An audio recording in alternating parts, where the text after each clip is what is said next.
Afrimarket, l'un des géants du e-commerce en Afrique, a fait faillite dernièrement. Ils ont demandé leur liquidation judiciaire au tribunal de Paris, ce qui montre qu'ils laissent totalement la place à leur concurrent principal qui est Jumia. Dans cette vidéo, je vais vous donner quelques raisons qui, selon moi, montraient que l'échec de Afrimarket était prévisible.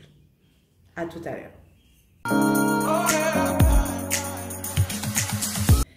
Bonjour à toi, bienvenue sur ma chaîne YouTube. Je m'appelle Tatiana et je fais cette chaîne qui est dédiée au e-commerce et à l'entrepreneuriat parce que je suis convaincue que Internet, c'est l'or du 21e siècle et que chaque Africain peut utiliser Internet pour créer de la richesse.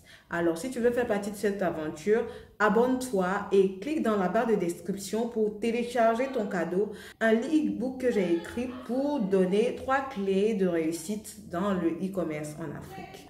Alors, on va commencer par un peu définir le type d'entreprise que sont Jumia, Afrimarket, Mon Confort, etc. Ce sont des entreprises, des entreprises de e-commerce qui sont appelées des marketplaces. C'est-à-dire que ce sont des vitrines qui exposent des produits d'autres fournisseurs et ont de l'argent sur les ventes que ces fournisseurs-là font au travers de leurs vitrines. Jumia, Afrimarket, etc. ont des produits sur leur site qui ne sont pas à eux pour 80%, voire même 90% du temps, mais qui appartiennent à d'autres personnes et eux, ils retirent de l'argent sur chaque vente que ces fournisseurs-là font. Alors, avec ce type de business model-là, ce type d'entreprise, je vais un peu donner pourquoi est-ce que Afrimarket a fait des erreurs qui ont causé leur déclin aujourd'hui, leur faillite aujourd'hui. La première raison que j'ai mentionnée quand je préparais cette vidéo, c'est qu'ils ont sous-estimé leurs besoins en financement. Pourquoi est-ce qu'ils ont sous-estimé leurs besoins en financement? On va un peu définir le contexte africain, ok, par rapport au marketplace et le concept européen par rapport au marketplace. Ce sont des entreprises qui fonctionnent un peu comme Amazon. Si on ne va pas dire que c'est calqué du modèle Amazon. Amazon, qu'est-ce qu'ils font? Ils vendent des produits de la même manière que Afrimarket et Jumia font. Sauf que Amazon, qu'est-ce qu'ils font? Ils vendent des produits d'autres fournisseurs à des clients qui sont un peu repartis dans toute l'Europe et les États-Unis, on va dire en quelque sorte partout dans le monde. Calqué sur le contexte africain, ok, le premier obstacle qui fait que de façon apparente, ces entreprises-là, ces types de marketplace-là ont une charge supplémentaire que Amazon, c'est que nos rues en Afrique ne sont pas adressées. C'est-à-dire que aujourd'hui, Amazon a des entrepôts où ils stockent la marchandise des fournisseurs avec qui ils travaillent. Mais pour livrer ces marchandises, ils livrent ces marchandises la plupart du temps chez les clients, chez le client final, chez lui à la maison simplement. Ce qui n'est pas le cas en Afrique parce qu'on n'a pas de rue adressée. Ce qui fait que ce genre d'entreprise, Jumia, Afrimarket, etc., sont obligés de multiplier les points de relais parce qu'ils se sont implantés de sorte à desservir minimum tout le territoire du pays dans lequel ils sont implantés. C'est-à-dire qu'ils ont l'obligation de multiplier les points de relais de sorte à maintenir une certaine proximité avec le client. Ça, ce sont des charges, par exemple, que Amazon n'a pas. Je vais un peu faire l'analogie entre les charges qu'ils ont et les bénéfices qu'Amazon fait que peut-être qu'ils ne font certainement pas. Déjà, sur ce premier point, il y a des dépenses supplémentaires. Pour ce même type de business, il y a des dépenses supplémentaires qui s'ajoutent à eux. Surtout que ces entreprises-là, Afrimarket par exemple, étaient présents dans 5 pays. Jumia est présent dans 14 pays. Et ils ont pour obligation de faire ça de sorte à ce que la marchandise puisse atteindre effectivement le client parce qu'il n'y a pas moyen de livrer directement de leur entrepôt jusqu'à la porte du client. du moins avec un certain pourcentage de clients, mais pas possible pour eux tous, surtout dans les zones les plus reculées, qui ne sont pas de la capitale, etc. Ça, c'est un premier point qui fait en sorte qu'il y a de l'argent à débourser, une grosse logistique à dépenser, mais qui, on va voir dans la suite de la vidéo, qui peut-être ne rapporte pas autant d'argent qu'on pourrait imaginer. On va noter que Afrimarket, pour s'implanter, avait fait des levées de fonds, dont 20 millions d'euros en apport de levée et 30 millions d'euros en apport bancaire. Ce qui veut dire que dans leur implantation, le côté fonds n'était pas en gros le problème. Sauf que tout ça n'a pas été suffisant pour supporter leur croissance, la croissance qu'ils avaient établie, fait pour être un peu en, comment je vais dire, en compétition directe, on va dire, avec le leader des marketplaces en Afrique qui est Jumia actuellement. La deuxième raison, c'est que faire des marketplaces en Afrique, monter une marketplace en Afrique ne produit pas les mêmes marges que produit une marketplace en Europe. On va prendre le cas de Amazon que je connais, le cas que je connais et que je sais un peu comme ça, comment ça fonctionne. Amazon, pour ceux-là qui vendent sur Amazon en Europe, ils savent combien de taxes est-ce que Amazon prélève sur chaque vente.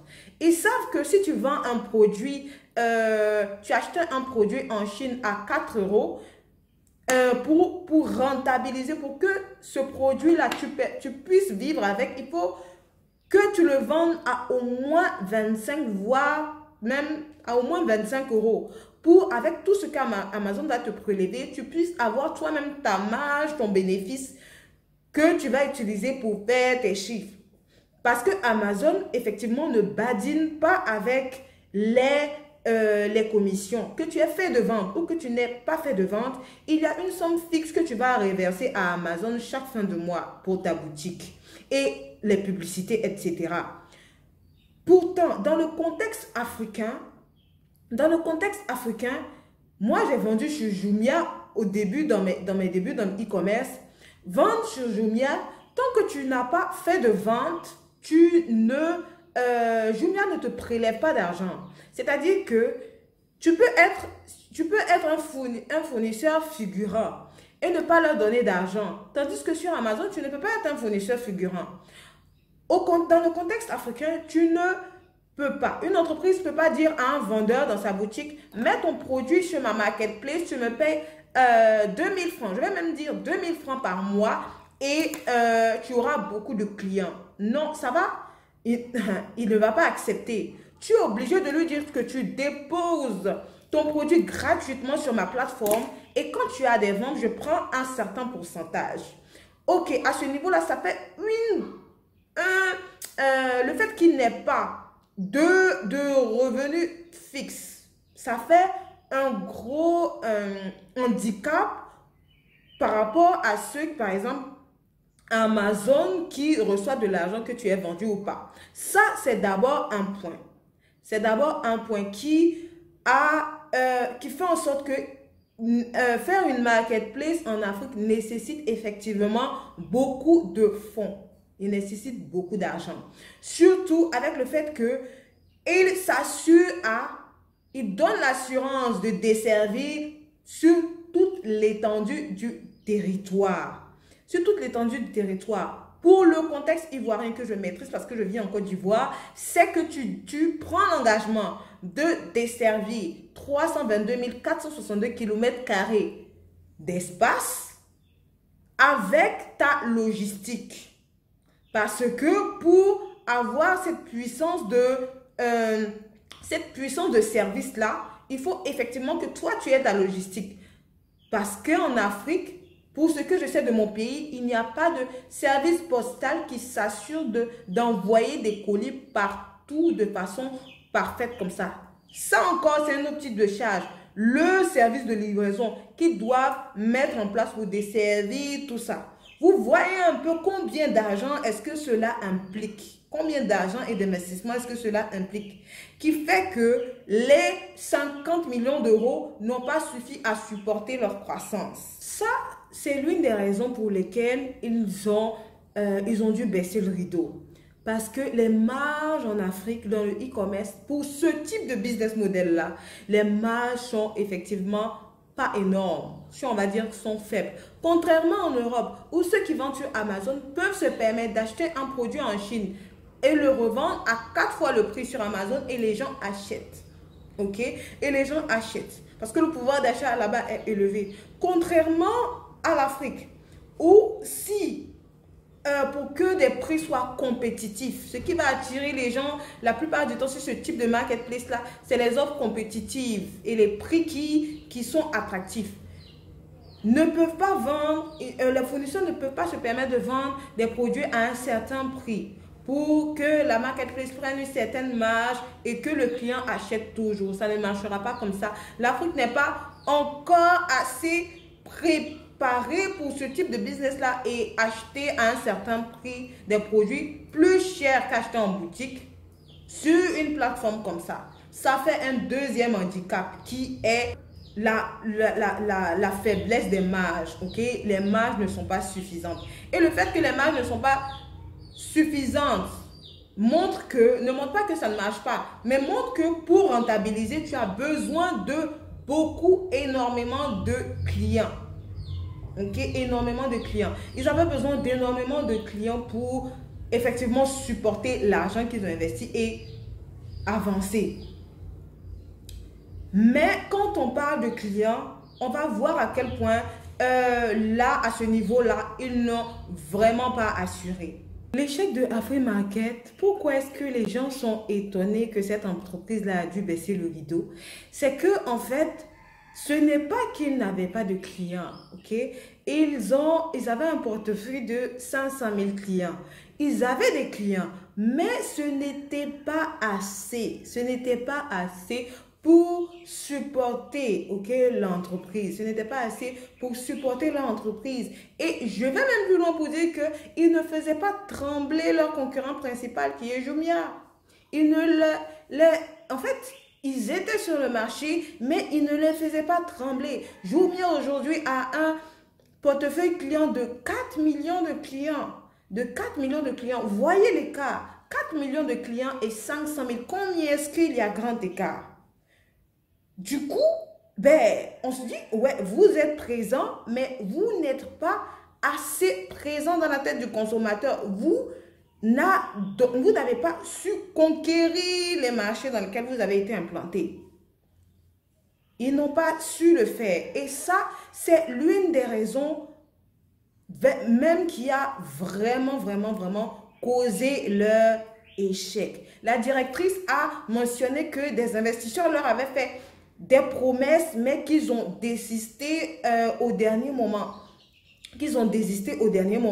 Parce qu'avec les audits qu'ils ont fait, ils ont vu que même avec les fonds qu'ils allaient mettre dans leur entreprise, ce n'était pas évident qu'ils puissent rattraper l'avancée notable, l'avancée fulgurante que leur concurrent Jumia avait fait.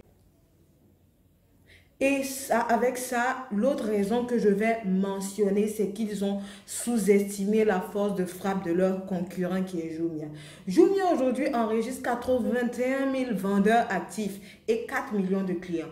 De 500 000 à 4 millions, je vous dis, c'est multiplié par 4, on va dire, par minimum 3. C'est-à-dire que ton concurrent principal a 3 fois plus de clients que toi. Ça donne vraiment à réfléchir aux investisseurs. S'ils veulent mettre leur argent, ça ne leur assure pas. Ça ne leur assure pas. Et ça, je pense que c'est l'une des raisons pour lesquelles ces personnes qui voulaient mettre leur argent dans Afrimarket ont dû se retirer. Ce qui les a poussés à dire, voilà, on a fait faillite. Voilà, on laisse tomber, on abandonne. On déclare que ça n'a pas marché, on a fait faillite. Même si il y a des rumeurs qui disent que Jumia n'est pas totalement rentable actuellement, le fait est que pour le contexte ivoirien que je connais, c'est qu'ils ont réussi à s'implanter dans le mental des Ivoiriens, de sorte à ce que quand on pense e-commerce, en Côte d'Ivoire, on voit Jumia. Qu'on parle d'eux en bad buzz, en qualité de produit, en qualité de service ou en en médiocrité, en grève du service pour les clients qui se plaignent. On parle d'eux. On parle d'eux et ils ont une force de communication incroyable. Je ne peux pas faire, tu ne peux pas faire 1 kilomètre de route à Abidjan sans voir un point de relais Jumia. Tu ne peux pas faire 1 kilomètre de route sans voir une communication de Jumia. Par rapport à cela, à ce niveau, je vais dire que Afrimarket a vraiment échoué parce que tu peux faire effectivement, on va dire même 5 kilomètres sans voir Afrimarket quelque part. Et ça, c'est grave si tu es dans un marché clairement concurrentiel. C'est grave parce que la plupart des gens qui achètent, qui vont acheter sur ton site ne sont pas seulement sur les réseaux sociaux.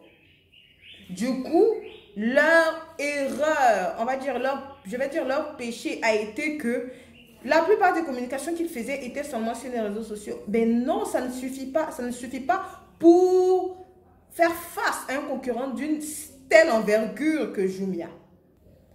Et ce qui a causé, on va dire, le coup de grâce vraiment pour Afrimarket, ça a été que Jumia fasse son entrée à la bourse de New York en avril dernier.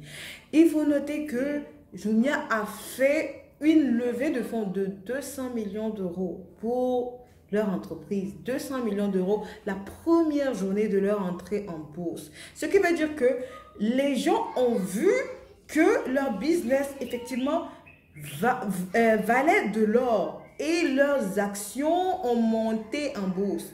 200 millions de levées en une journée. Ça a causé le coup de grâce. Parce que entre avril et l'été dernier, où les investisseurs de Afrimarket, après plusieurs mois d'audit, ont décidé de se retirer et de ne pas tenir leurs promesses d'investissement, c'est que clairement, ils ont vu que, avec l'avancée fulgurante que le concurrent a fait, et pour info, ils ont présenté d'excellents résultats pour le premier trimestre de 2019.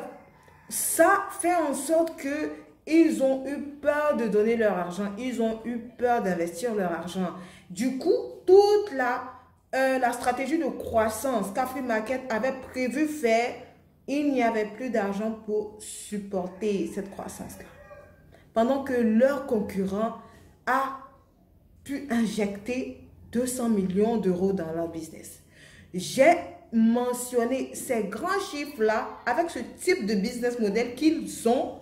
Effectivement, c'est de l'argent qui va servir à soutenir leur business parce que avec tout ce que j'ai mentionné dans cette vidéo, je l'ai fait pour vous montrer à quel point ce type de choix d'investissement en Afrique, avec cette façon de faire du e-commerce, nécessitait effectivement de grands capitaux, de grands fonds. Et la directrice n'a pas hésité à avouer qu'elle a vraiment sous-estimé le besoin en argent que tout cela nécessitait.